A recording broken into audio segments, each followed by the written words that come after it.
How to job max. I want you to be successful. Women will absolutely still date you, even if you're homeless. But for men, a job is much more important than just impressing women. Having meaningful work can help you with a sense of accomplishment, can give you money to finance your hobbies, and work towards your ultimate goal in life, which I'll call your thumos, which is Greek for the inner fire of your soul. Hi, I'm David, and I have a job. I've had lots of jobs, and I've had a major career shift.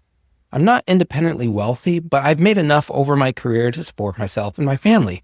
So I wanted to share with you what I've learned so that hopefully you can do the same. I made this video for the guys. I want to help men who are like me, who a generation ago could walk up to an employer, shake his hand and say, "Mister, I want to work for you." But now you can easily send 1,000 resumes and not get an interview. Chapter 1. The job market sucks. Back in the baby boomer heyday, you could just walk up to someone, shake their hand, and get a job. But that's not really the whole story. I also categorically reject the baby boomer Dave Ramsey type approach that kids today are just lazy. Kids aren't lazy, they're nihilistic. And there is a difference. Baby boomers had it better than any other group of people in history, but that doesn't mean there's no hope for you. Now, before I take you to the optimism white pill, I have to give you the nihilism black pill. I'm going to explain how we got to this point. If you just want actionable advice, skip here to this minute mark. The Rust Belt used to be called the manufacturing belt. We produced goods in the United States. Then deindustrialization took place. Starting around the 2000s, the U.S. lost a third of all of its manufacturing jobs, in part because China joined the WTO, the World Trade Organization. And with it went high-paying union jobs. Also, women in the workforce steadily increased until around the 2000s. This steady increase of labor force meant that prices of wages were naturally stagnated or recessed.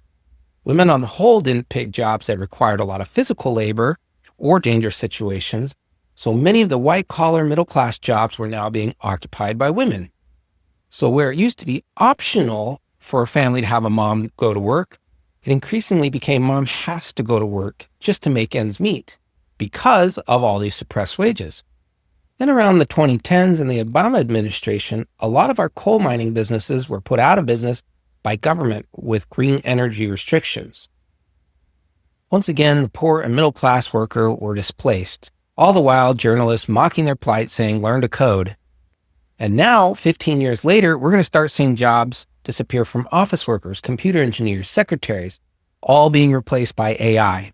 It seems every 10 years or so an advent happens that comes and takes jobs away.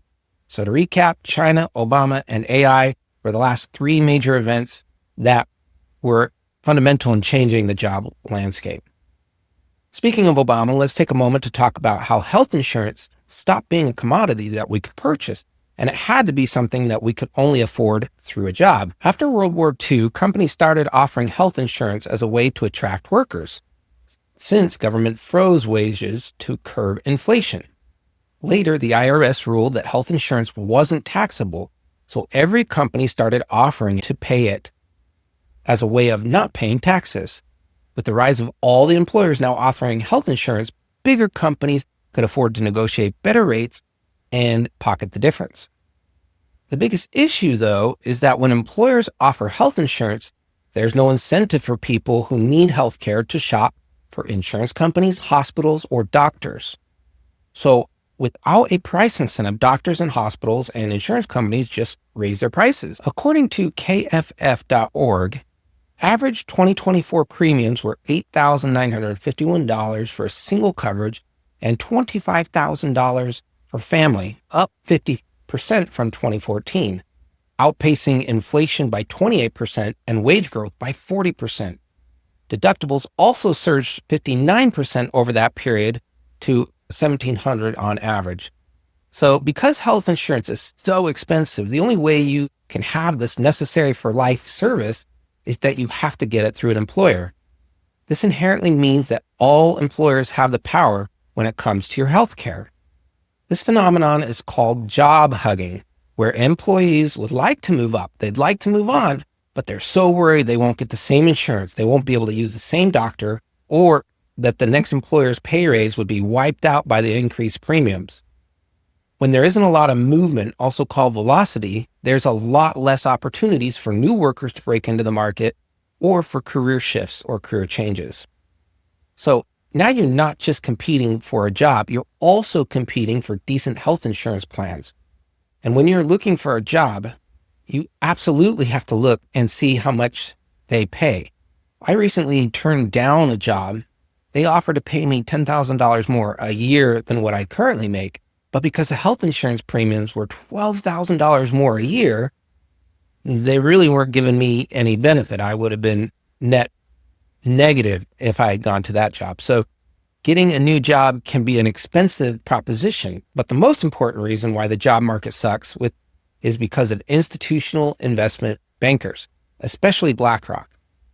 You know what a credit score is, where companies look at your ability to pay back and they say, oh, you're a good risk to loan money to. But what a lot of people don't know is that companies have a credit score too. They call this credit score ESG, which stands for environmental, social, and governance, which is, in short, woke Marxist nonsense. But many companies have embraced ESG. But David, you say, that's ridiculous. Companies want to make money, not promote a political agenda.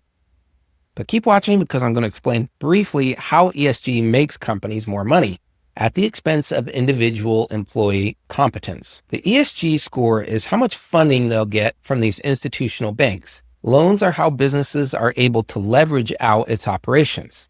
It's how they buy stocks for the next year and supplies. It's how they afford systems for management, spinning up new databases, computer, technology, IT, and all the things that you need to run a business. They all run on credit. In fact, the American system of finance all runs on credit. You need loans to survive as a business. And so if you don't get them, you don't have a business, or at least you can't compete with businesses that can get loans. BlackRock's the most influential player in ESG investing, both as a promoter and as a target of backlash. Larry Fink sends out a letter every year to his organization and says that companies must serve a social purpose. And he says things like climate risk is an investment risk. So before any company gets funded, they have to have a high ESG score. Now, ESG has been rebranded a couple of times. ESG was manifested by DEI, but as more and more employees caught on and companies are getting backlash, they've started rebranding again. For example, Walmart for Everyone and Amazon reorganized to Inclusive Experiences and Technology, and Google shifted to Googler Engagement. You'll notice that every major company has a pride logo, but believe me, they don't care about social issues. All they care about is that sweet, sweet ESG score that makes all their branding and rebranding worth it. They crave that BlackRock money like an addict craves Bolivian marching powder off of hookers. But what does that mean for you? ESG 100% affects how you get a job. When you fill out that job form, it's going to ask you about your race. It's going to ask you if you have any disabilities. It's going to ask you if you've been in the military. It's going to ask you all these characteristics about yourself. Now, do you think they would ask this if it didn't matter? You might naively say, oh no, they would never discriminate me because of my innate characteristic. That would be illegal. And of course, you're right. That would be illegal. But they don't openly discriminate against you. They do it clandestinely. They are incentivized to discriminate.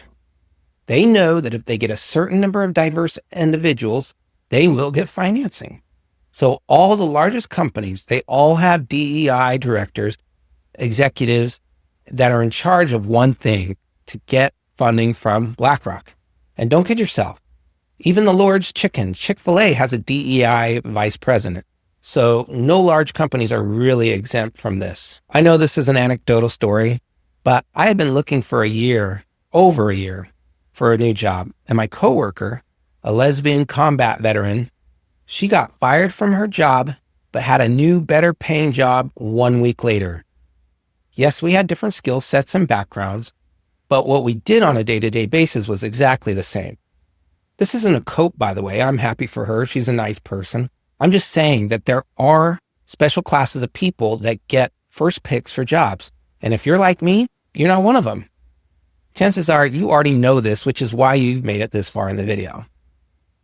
As a society, we are caught up in unseen forces of which we are barely aware. The black pill is that nobody's coming to save you. Your country despises you, companies are amoral, and they don't care about you or your social causes. And while we can't opt out of the system completely, the white pill is that there are things you can do to improve your chances. So I'm going to teach you some of those today, some strategies that you can use to optimize job hunting. I also want to let you know that I know how hard it is, and I really care about you, and I want you to be successful. In fact, I know that if you are consistent and don't give up, that you will be successful. Chapter 2, job hunting is like dating. Job hunting is a lot like dating. So much alike, in fact, that I think we're going to have to talk about it. So let's play a game. I'm going to describe a condition, and you tell me if it's a business or a romantic relationship. One online ad will attract hundreds or even thousands of applicants.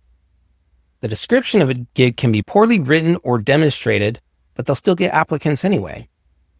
You usually have to meet 3 to 5 times and get asked extremely probing questions to see if you're going to be compatible. Ugly people get passed over frequently. If you lose your position, it may take months or even years to find another one. If you lose your position, people will look down on you and assume it was something you did wrong. I could keep going, but you get the point. I want you to imagine for a moment that you're a job recruiter. You put out there on LinkedIn your job, and all of a sudden, within 24 hours of posting, you already have 1,700 people that have applied. What do you think you do to find the right person suited for the job? I can tell you that a recruiter is not going to read through any resumes. They're going to feed them into AI and have it spit out a compatibility match. So if you think using AI to boost your resume is cheating, just know that recruiters are using AI to do the exact same thing. This exact same thing happens when a woman creates a Tinder account. Within 24 hours, she'll get several hundred swipes. Now you can see why she would want to start filtering out guys with the most superficial of qualities.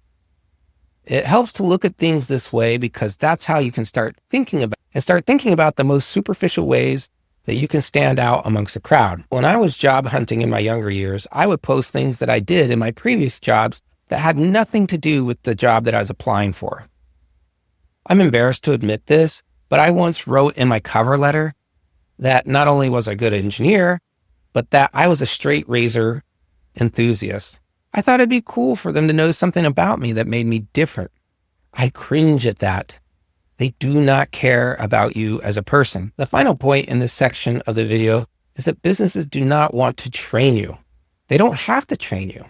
You should already know exactly what they want you to do. And if you don't, they have 1,699 people that do. So those people know what to do from day one. This is similar to women. They don't want a man who is still figuring out his life, who will get there one day, who is inexperienced. They want a man who knows what he's about. He has his thumos rising, and he can give her exactly what she needs from day one. Chapter 3, level up your skills. Manager. So what if you don't have the skills ready to go right now? You need to level up your skills, but there's so many skills. Start by looking for the next thing that you want to do. So in my case, I was a marketing specialist for several years. The next level up for my career was a marketing manager. So I started looking for jobs that had marketing manager or something related to it, like social media manager. But instead of just applying to all those jobs, I took all those jobs and I copied the job description from 30 to 50 jobs. And I pasted all of those jobs into a GPT, and then I started asking them questions. For example, which titles make the most money? What are the top 10 skills that the high-paying jobs require? What skills from my resume already match these? And what skills could I work on? You can gain a lot of insight on the types of jobs that are good-paying jobs and what skills you would need and what skills you should develop. I won't go into all the ways that you can improve your skills, but I will give you an example to get your brain going.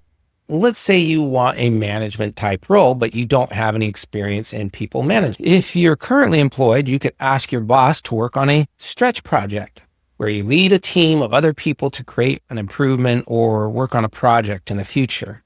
Now, after a few months, you've implemented the project, and now you can say, hey, I've got management experience.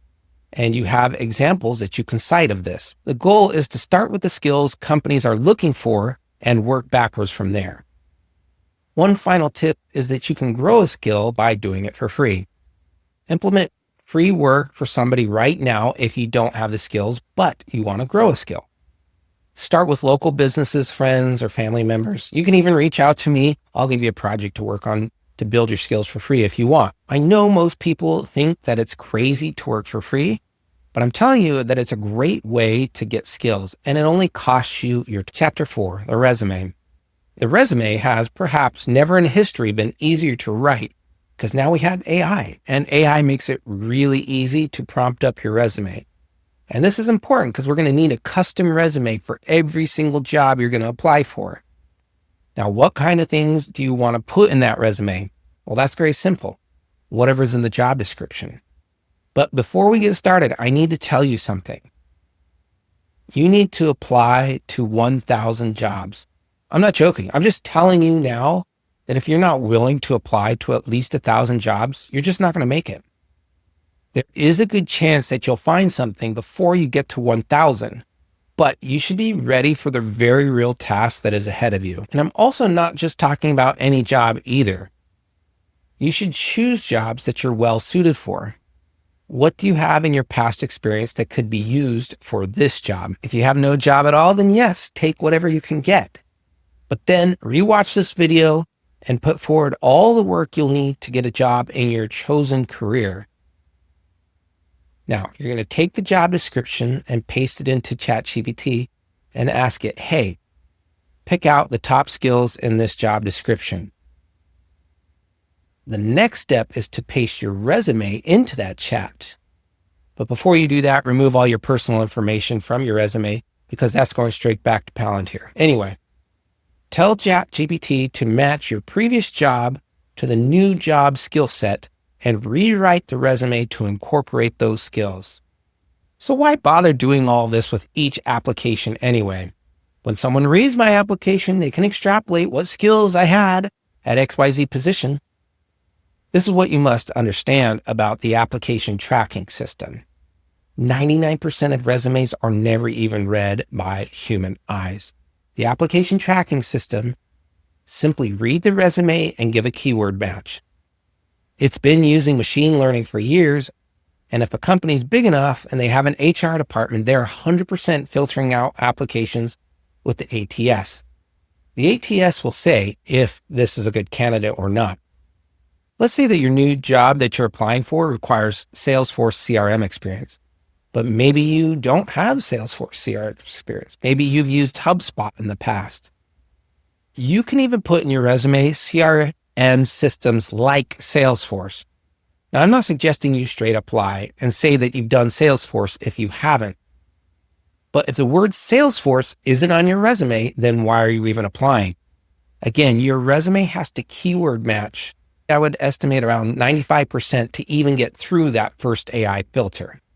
It's possible that CRM systems like Salesforce, what they need are dramatically different than the HubSpot skills that you already have.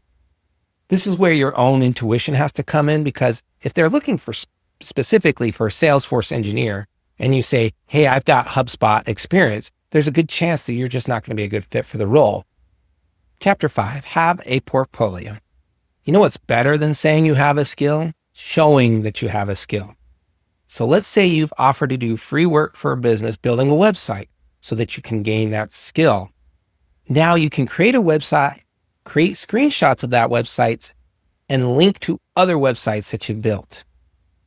Regardless of the skill, a picture or a screenshot says a lot more than you could ever say. By the way, if you have a website for your portfolio, put the link on your resume. Otherwise, post pictures of your work to LinkedIn. I had a young woman reach out to me the other day and she said, hey, I'm looking to connect with marketers. So I clicked on her account before I even connected with her. And what do you know? Every single post on her profile was a project that she did for somebody. Now, I don't know if she got paid for all of these or if she did them for free or what. But what I did see was that she was a logo designer before she ever told me what she did. Incidentally, I don't think Logo designer is going to be around for much longer with all this generative AI, but it still takes a human person to implement someone's idea, even if they're using AI. The point is, you have to have a portfolio. This is a psychological persuasion technique of social proof. Employers pay a lot of money to onboard new applicants. If they can prove beforehand that you know what you're doing, it lowers the risk to them considerably and increases your chances significantly. Let's say I say SEO on my resume. I should have my portfolio website rank pretty high in Google when you search for my name. Portfolios are non-negotiable. If you don't have any tangible experience, go back to chapter 3 and level up your skill. Chapter 6, LinkedIn is a necessary evil. I hate LinkedIn. I want to start this chapter off explaining why I hate LinkedIn. LinkedIn is by far the largest job hunting website. It's bigger than Monster, Indeed, Dice. It's bigger than any single website out there because it's a social media platform, and more they're implementing new things to make it look just like Facebook with a bunch of irrelevant, time-wasting short-form videos. I saw this post the other day and it was from some guy whose father had passed away. I knew him and I was sad for him, but at the same time, why is this on a job networking platform? LinkedIn is incentivized to keep you jobless. Seriously, they tout the features in their subscription services that help you find a job. Then when you get a job and you don't want to subscribe to the service anymore, why would you? This is a perverse incentive. Funny enough, Hinge and Tinder work the same way. They say in the marketing, the only app that's designed to be deleted, but that's simply not true. If you delete their apps, they don't make any money. They design it for you to stay on there forever. They hack your psychology to keep you on it. And I 100% guarantee LinkedIn is going to start looking more and more TikTok because TikTok's already cracked the code for online addiction. The final reason I hate LinkedIn is the global connected nature of it. There are so many scams on the site. If you ever get reached out to by someone in Bangalore or Calcutta, you just know that it's a scam. There are a lot of scams, and I'm not going to go over all of them, but let's look at the most convincing looking one. If a company is outsourcing its recruiting work to outside the country, it means it's very low skilled and low paid labor. But wouldn't companies want to spend the money to find really qualified candidates? And wouldn't they want to use US recruiters to find them? No, because they already know who they're going to hire, and they're just jumping through the hoops that the government puts before them. Let's take a look at a company like Microsoft. They want to hire 10,000 H-1B visas because they can pay them a fraction of what they would pay an American engineer. United States H-1B and other work visa programs require companies to prove that they try to source those jobs locally in the US.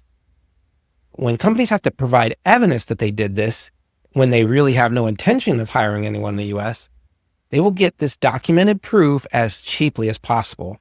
So they'll hire a foreign recruiting agency to garner the proof. Then that foreign recruiting agency company will reach out to you on LinkedIn in a chat message and say, hey, we're looking for an engineer for Microsoft. Email me your resume and salary requirements. It doesn't matter what you reply back, the foreign company, and that the salary requirement was higher than what the position offered. But they tried to do it, gosh darn it. The truth is that in the meantime, Microsoft is laying off thousands of American engineers by hiring H-1B visas to save the company money. So you can safely ignore positions that are being sourced by foreign talent agencies. In fact, as we'll discover, the more local the job is, the better your chances are. It's posted there in conjunction with the physical print ad, a local newspaper, and employer's website. Those are the ones that I see most often. Yeah, because our goal here, of course, is to meet the requirements, number one, but also do so as inexpensively as possible, keeping in mind our goal. And our goal is clearly not to find a qualified and interested U.S. worker. And, you know, that, in a sense, that sounds funny, but it's what we're trying to do here.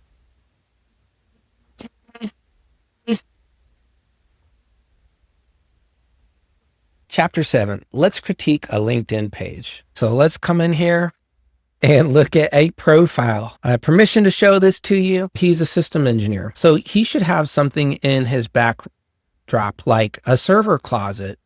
Now, the next thing here is a picture. Why do you need a picture? Don't they just look at in your resume, you should not have a picture at all. But what you should have in a resume is a link to your profile. But you want to create a custom URL.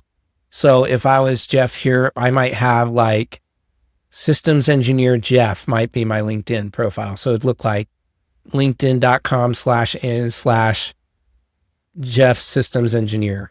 That might be my custom URL.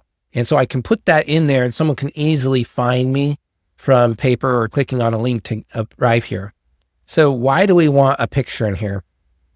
We want a picture in here is because people are people. I mean, we've been interacting with human beings for thousands of years, right?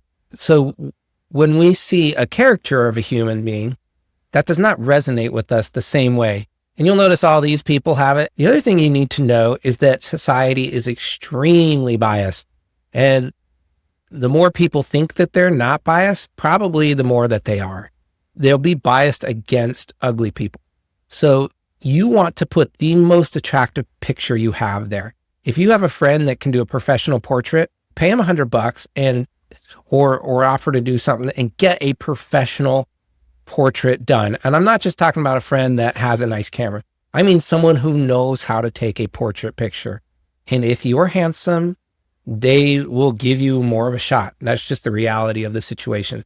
So you want your most handsome professional picture right there. Give yourself an unfair advantage, right? If you went on a dating platform and you put the worst picture you had up there or no picture at all, people are going to discriminate against you. I'm sorry. That's just the way it is.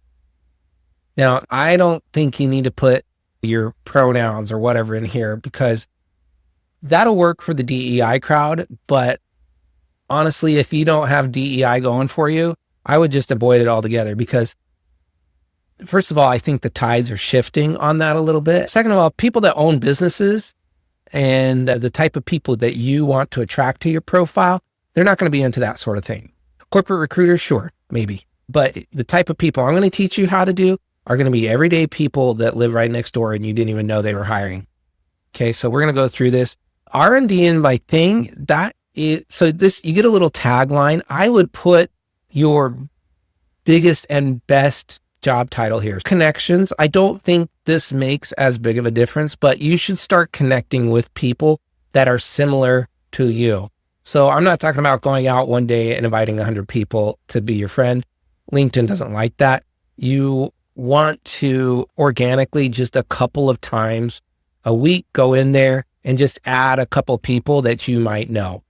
And especially if they do the same thing as you. This is networking 101 and it's super important. You might want to put a personal connection request in there and just say, hey, I saw we do a similar thing. I thought it makes sense to connect. Doesn't have to be complicated. Most people are not going to connect with you, but maybe 1 in 10 will.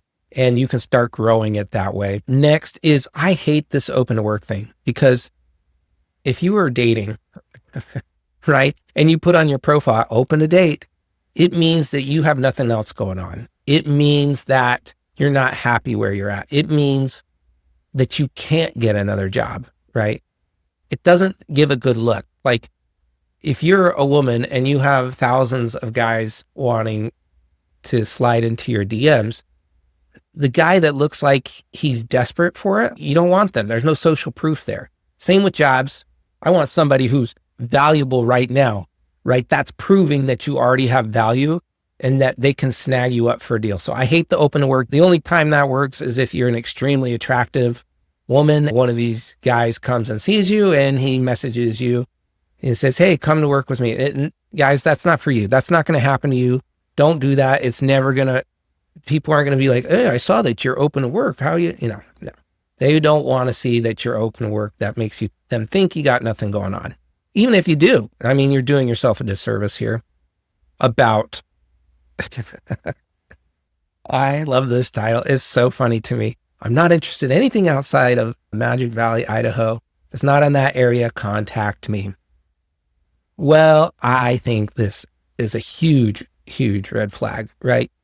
You have in your profile somewhere that says, don't contact me. Like you are pre-selecting, you're pre-filtering people, right? So let's say that you're a girl on Tinder and you say, oh, my minimum height's 5 or 7. Crap, I keep doing that. So let's say that you're a girl on Tinder. You pay for this extra filter that lets you filter guys by height. Now, maybe you're a short girl. You say, well, I want my sons to be Vikings. They need to be tall. I need to marry a guy that's 7'7".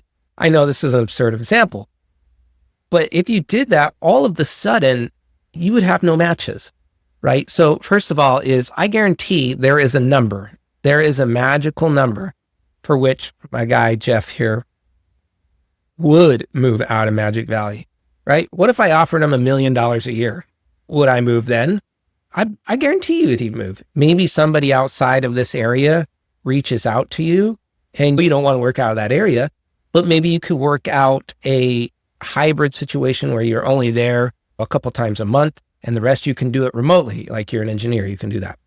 Now about me. Now what I like to do in mine is I like to tell them a little bit about me. So it's not really all of your jobs that you've done. It's just kind of your philosophy about the specific thing that you do. So for my guy, Jeff here, it might be systems engineering is really about connecting people. And that's why I love what I do. The chance to work with wonderful technology to connect wonderful people really is a satisfying part of what I do. It really makes me tick, right? Something like that shows that you like working in the field that you're in. Look, I don't care if you like working in the field you're in. You really do have to portray that because nobody wants to hire somebody that hates what they do and they'll get out of it as soon as they get a chance. If you offer services that people could pay, like I think the future of work is going to be less and less people getting jobs. I have a buddy of mine who just reaches out to people on LinkedIn and he makes a ton of money doing this. He'll basically look for jobs and then he'll contact the people hiring them and just say, hey, I saw you were offering the job. I'm not interested in the job, but I do offer that service. So if you want that service done for a fraction of the cost to get somebody, I offer fractional work where you just pay me a fraction of what it would cost and I do that job for you. Next, post your experience here. Let's start with this one. I work as a PLC programmer, system engineer, and software developer, and a mechanical engineer. Okay. What did you do? And more importantly, what did you achieve? Right? They want some sort of proof, right? What did you do? So in my last job, I'll give you an example. I was a marketing specialist. As a marketing specialist, I worked with over 3,000 people, and that was the main metric that we tracked. So as a program, I wrote 10,000 line code program. I wrote C++. I wrote 500 lines of codes, and I think there's too many focuses here. So I don't know exactly what a PLC programmer does. I would focus in on what your main thing that you want to do is in the future and talk about what you accomplished, not what you worked. Someone paid you to work. What did you accomplish? So these should be a place to brag about your accomplishments. You don't want any gaps in your resume, so just lump them in together. This is where we have to stretch the truth a little bit. I'm not suggesting about lying. Again, it's experience. What did you learn? What did you accomplish over that time period? If you had to take time off because whatever the reason is that you've been out of that work or you got laid off and it's been hard to find another job, just pretend that you got a job. Honestly, you don't want it to look like nobody wants you. That's the quickest way for someone to not want you. Same with dating life. Like if you show up to a woman and you're like, hey, nobody wants me, she's not going to want you more. She wants you if you're in high demand. She wants to feel like you have your pick of the litter, right? So it's very similar for employees that are looking for jobs. Oh, I really hate this. I love this job. Unforeseen circumstances forced me to resign. My dude, like you don't want to put that. You want to put what you accomplished in that job. It's great that you loved it. Why did you love it? So don't put that you were forced to resign. Like bad stuff that happens to you, honestly, it sucks, but you just got to pretend it didn't happen. You got to make it seem like you've just been this happy employee for years and years. That's what people want. They don't want to hire somebody that resigns on them. That doesn't add anything to the conversation. So yeah, I hate this. Change it immediately. This is over a decade. I don't think you need more than 10 years. I see that you've done some things simultaneously. That's a little confusing as well. Make it very clear what you've done. And if you've had 2 jobs at once, that's fine. Just break them up into it and focus on experience, what you achieved, not so much the job itself. The dates of the job, they don't matter. What you achieve, that's what they care about. Okay, skills. Okay, this is where you really have a chance to shine. But here's what I would do. I'd actually go to AI, pick out the job, like what's the job title that you would love to have right now, like your next level up. Go to that. So for in my case, it'd be like a marketing director. I go to AI and say, what are the top 10 skills that I need as a marketing director? And it would tell me like, oh, you need to do SEO. Oh, you need to do business planning and this and budgets and blah, blah, blah. And I would just put those skills in here. The skills of the job that I want, I'm going to put in here. And the skills of the job that I'm doing, I'm going to put in there. You might be one of maybe 100 people on the planet that know how to do a very specific skill. In the early days of my career, I was a Qualtrics support person. Well, Qualtrics was a new but growing software. And I was one of only about 20 people on earth that knew Qualtrics in an in-depth level. And I actually got a job. So if you have a really niche skill you have, leverage those. Chapter 8, LinkedIn Hax Maxxing. Now, even since the last time I went to a LinkedIn job search, which was a couple of months ago, they've introduced this new AI-powered search, which is in beta. So if I just type in my current job position, I'm going to see, actually, I'm pretty impressed with the type of positions that they're showing me. They're actually relevant. So this is a huge improvement by LinkedIn, but I want to show you the old way that we used to do this. And maybe if you run into a problem in the future, hopefully these ways will work. So first of all, you need a browser called Chromium, right? Chrome is owned by Google. YouTube's owned by Google. And those 2 CEOs have something in common. And what do they have in common, you're wondering? They have that they want people to look at ads, right? So they have banned using, they have other stuff in common too, but we're not going to talk about that. So we are going to use Chromium, which is an open source browser. And we're going to go into Chromium and we're going to add an extension. And this is called uBlock Origin. So you're going to need this.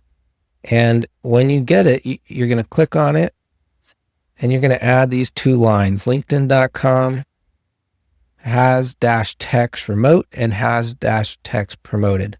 Let's say I wanted to look up something like system engineer. None of these are really what I want.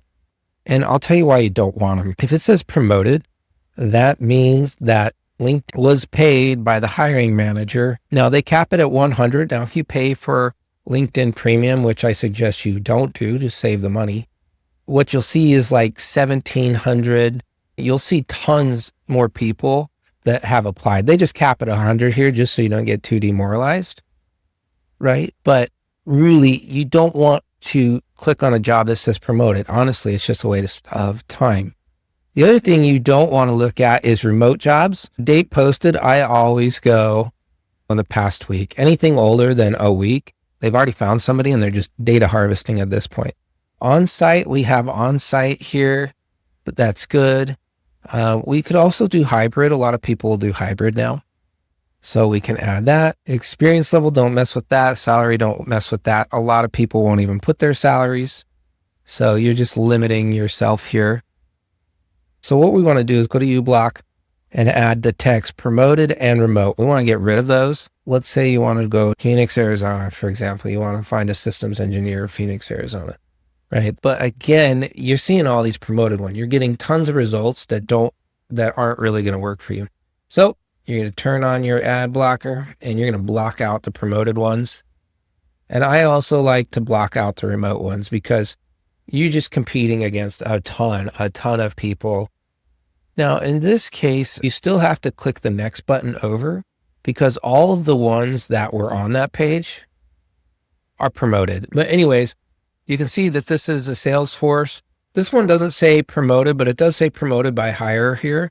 So sometimes some are just going to sneak through like that. Let's go back here to this search. My ad block is pulling all those up. We're going to go next.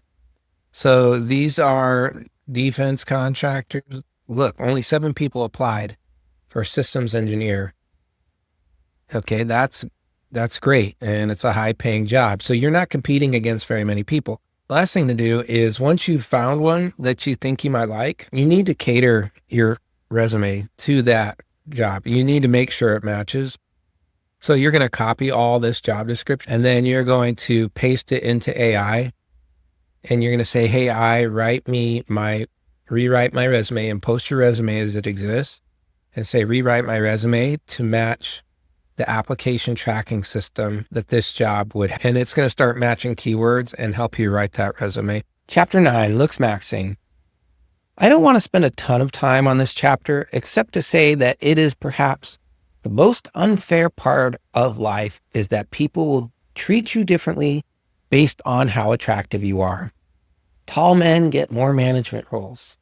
They just assume that the tallest man in the tribe must be the strongest and will be the best at leading the raiding parties. There was a study in 2025 titled, What is Beautiful is Not All Good, a meta-analysis on the effects of physical attractiveness in service outcomes. And as you can expect, attractive wait staff make more money than less attractive wait staff. But what is surprising is that this effect is even more profound in men. When women find an attractive man, they reward him more than attractive women, with all things being equal. So for goodness sakes, pretend that your interview is a date. You want fitted shirts, tailored suits, lifts, light cologne, groomed facial hair. These are all absolute necessities. Long term, there are about 25 items for looks maxing that you'll need to do, but the top 3 are muscles, money, and game. Let me know in the comments if you'd like me to go over the top 25 looks maxing items so that you can be the best you can be. Brutal truth is that you'll get more financial return from the gym than you will from adding another skill to your resume. Chapter 10, the interview. Pre-game. Let's talk about some things that you should do before an interview. Keep your eye on email. A lot of employers will send you auto rejection emails, and this is all part of the process.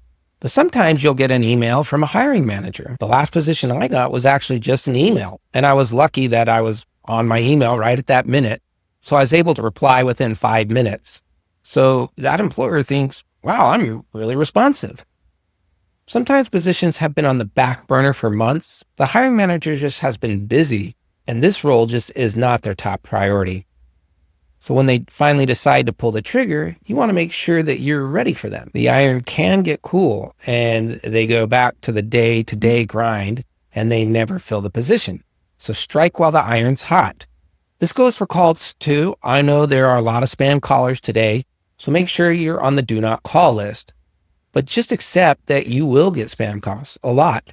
You still need to answer every single phone call when you're looking for a job. Next, avoid scammers. If it sounds too good to be true, or they're asking you to send money to them, or your checking account information, or they're not planning to interview you in person or even virtually, that's a scam. So be careful. There are a lot of scams out there preying on desperate people. If you get a request for an interview or something you're not sure if it's real, reach out to social media. You can even reach out to me. I'd be happy to take a look at it. I've seen a lot of these scams, but luckily I've got a healthy dose of skepticism. So you've got initial email or phone call, and maybe they'll ask if you're still interested in the position and what your time frame looks like. Give them a couple of days and time to choose from. If they reach out to you, for example, on a Tuesday, give them like 2 or 3 times. For example, I've got Wednesday morning, Thursday and afternoon, or Friday anytime after 12. Perhaps you only have lunch breaks. Let's say you say, I've got Wednesday, Thursday, and Friday from 12 to 1. But at least that will give your employer a couple of options so that you avoid going back and forth. You want to act like you have a full schedule, even if you don't, because if you're just like, I'm always available anytime forever, It gives the impression that you're just sitting around in your pajamas all day. So you want to set the precedence that they need to be conscientious of their time and yours. Now that you've had an interaction with the recruiting or hiring manager, a question you should ask is, how many interviews would you expect me to complete during this process? And I'll tell you, if it's more than 3 interviews, I personally would say, I'm sorry, I don't have the time dedicated for more than 3 interviews unless there's some sort of extenuating circumstances or compensation. Remember, you're going to spend a couple hours getting ready for each one of these interviews. You're going to drive, spend gas money getting to the business and talking to them, and you could be spending 20 hours or more of unpaid labor. The insult to injury is that all of this work, and then they could just give the job to someone else. So my recommendation is 3, 1 for the recruiter, 1 for the hiring manager, 1 for the director. If your future manager isn't going to be respectful of your time beforehand, they really won't be after you've been hired. I've heard of horror stories of people that go to 6 2-hour-long job interviews, and then they don't get the job. Unless you know somebody at that company and interviewing is just a formality, I wouldn't commit to more than just 3 interviews. Also, bring a little paper notepad with you to the interview. Write down key points like stakeholders, why they wanted to hire this position. It makes you look super prepared. Game time. So now let's talk about the actual interview. If you're going in person, always ask the front desk person how their day is going. He'll position you as friendly. Oftentimes, the hiring manager will ask the receptionist when they leave what they thought of you. He seems nice can be the deciding factor between you and your competitor. When you sit down with the hiring manager, ask, hey, how's it going? How's your day? And try to find a few conversation starters. A little banter before the interview can help break the ice. Remember, they already think you can do the job based on your resume. Now they want to see if they like you. Honestly, it's not much different than a first date. Weather, weekend plans, pets, and hobbies all make great conversation starters. This is what I recommend you do. Try to find local businesses and apply to them. Small local businesses work great because they're easier to find, they have more opportunities for growth, and that you are much more likely to land an in-person interview so that you can showcase your in-person personality. People can tell right away if they like you, and they'll use the rest of the interview to determine if you can do what they're looking for. This is the 80-20 rule. It's really about 80% if they like you and 20% if they think you can do the job. So what questions should you ask your hiring manager? I always like to ask them, when you were creating this role, what skill or experience were you hoping to find? If you ask them this early enough in the interview, you can determine what they're really wanting to hear from you. And you can talk about your experiences that lend themselves to those specific desires. The other questions I ask is about how this position contributes overall to the bottom line of this company.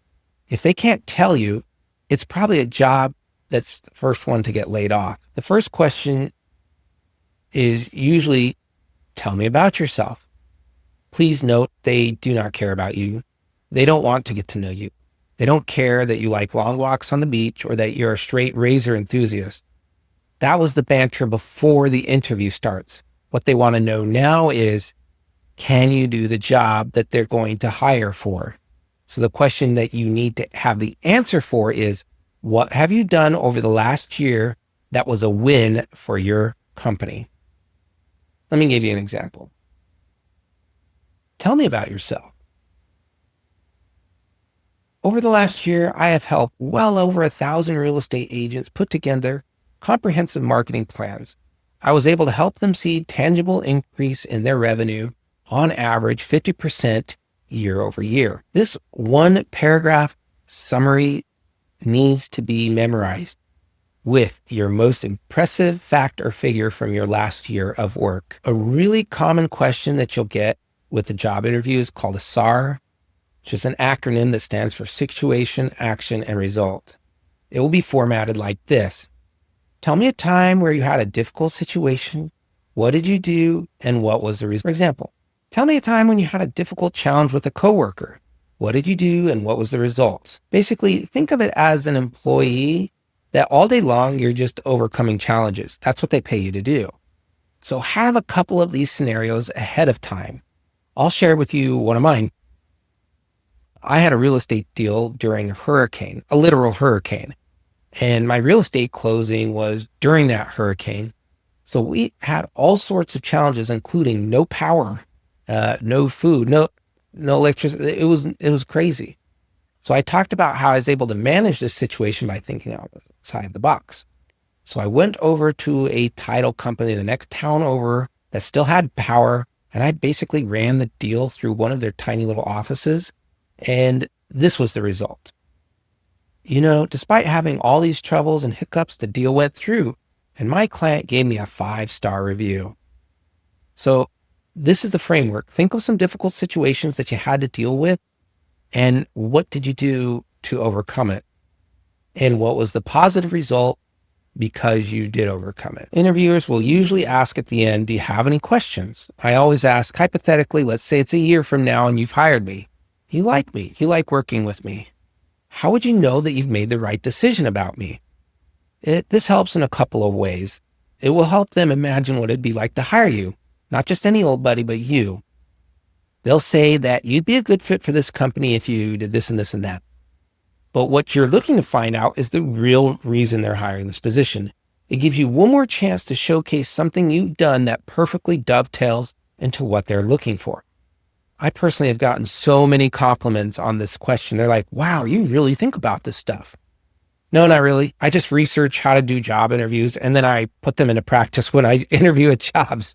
And I even practice outside of job interviews so that I can get better at them. That one question, though, that left an impression on me, and it will leave an impression on your hiring manager.